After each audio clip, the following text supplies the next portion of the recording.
तपासतही नव्हते. मग याचा मेंटेनन्स करणार कोण 15व्या शतकात? तर त्या महंतांना सांगितलं की तुम्ही याचं मेंटेनन्स करत राहा. त्या महंताचं नाव होतं घमंडगिरी.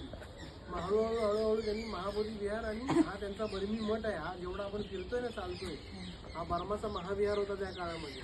त्याच्यावरती कब्जा केला त्यांनी घमंडगिरीने. आणि जी लढाई झाली महाबोधी विहार मुक्तीसाठी ती कोणाबरोबर झाली? घमंडगिरी बरोबरच झाली. म्हणजे ते जे वंशज आहेत त्यांच्याबरोबरच ती लढाई चालू आहे. आजपर्यंत ती लढाई चालू आहे, त्यांच्या वंशजांबरोबर चालू आहे. तर 1948ला BTMC ॲक्ट आला. मग त्या ॲक्ट बरोबर पण आपल्याला झगडावं लागतंय आता. तर ह्या मठावर देखील त्यांचंच आजपर्यंत आधिपत्य आहे. या मठामध्ये आपल्याला प्राचीन बुद्ध मूर्त्या त्या साईडला बघायला मिळतील. त्या आता हल्ली म्युझियम बनवून ठेवलं आहे त्यांनी. तर त्या जाऊन आपण आता पाहू शकतो. आतमध्ये ओरिजिनल वाघाची कातडी पण आहे, म्हणजे त्या कातडीवरती बसतात ना महंत, तर ते देखील आहे त्यांचं ते स्थान. आणि हा मठ निरंजना नदीच्या काठावरती आहे. तर निरंजना नदीचा काठ देखील आपण पाहूया तिथे. पूर्वी त्या काठामध्ये ज्या पायऱ्या होत्या तर या मठाचे पॅनल होते आणि त्या पॅनलवरती बुद्धांची शिल्प आहेत. तर लोक त्याच्यावर चालत जायचे चढून. म्हणजे हळूहळू लक्षात आलं, कारण माझ्याकडे त्याचे ओरिजिनल फोटो आहेत. आपण पहिल्यांदा 19ला आलो होतो टूरला धम्म यात्रेला, तेव्हा ते फोटो ते पॅनलवर बुद्धांचे हे होते, शिल्प होती. आता त्यांनी ते पूर्ण सिमेंटनी लेपून घेतलेलं आहे, प्लेन केलेलं आहे, त्यामुळे मूर्त्या दिसत नाहीत. पण जे काय आता आपल्याला पाहायला मिळतं आणि सुंदर मूर्त्या आहेत तिथे आतमध्ये, त्यांनी संग्रहालय बनवून ठेवलं आहे. तर ते पाहायला आपण जाऊया आता. आणि असा एक इन्सिडेंट झाला होता मागे 50 वर्षापूर्वी की इथून एक मूर्ती या मठातून, ज्या मूर्त्या आपण पाहतोय त्यापैकी एक मूर्ती इथून चोरीला गेल्याचं हे मिळालं होतं. इथल्या जिल्हाधिकाऱ्यांना माहिती मिळाली होती आणि मग ती मूर्ती शोधत होते सगळे. ती मूर्ती एक गायब झालेली आहे ह्याच्यामधून, संग्रहातून. तर ती मूर्ती कुठे आहे?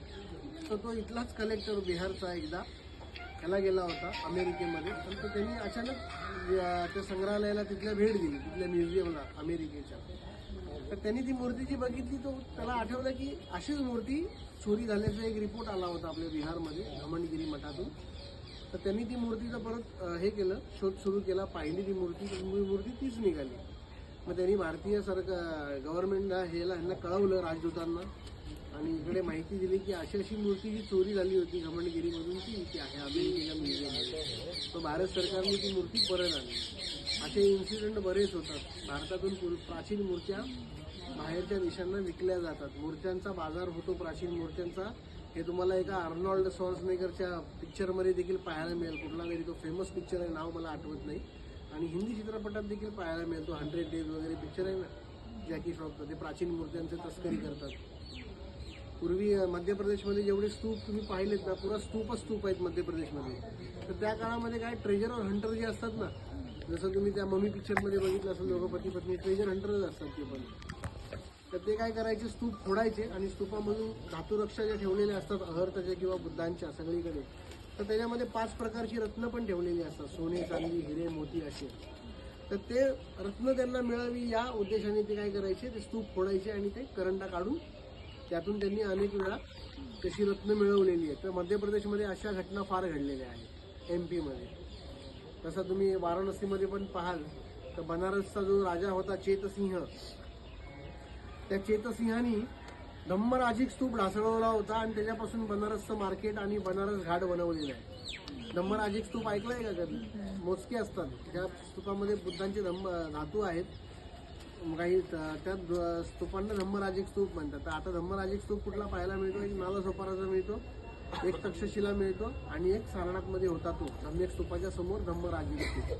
म्हणजे फक्त आता अवशेष बाकी आहेत. तर त्यांना ते बुद्धांची धातू जेव्हा मिळाली त्याच्यामधून, तर त्यांनी सोनं चांदी स्वतःला ठेवलं, पुरा स्तूप ढासळवला त्याच्या विटांसाठी, मार्केट बनवायला आणि घाट बनवायला. आणि जेव्हा धातुरक्षा मिळाल्या तर त्यांना वाटलं की कुठल्या तरी मोठ्या साधू संतांच्या असतील बनारसमधल्या, त्यांनी त्याचं गंगेत विसर्जन केलं. असा तो इतिहास आहे. तर आपण पुढे जाऊन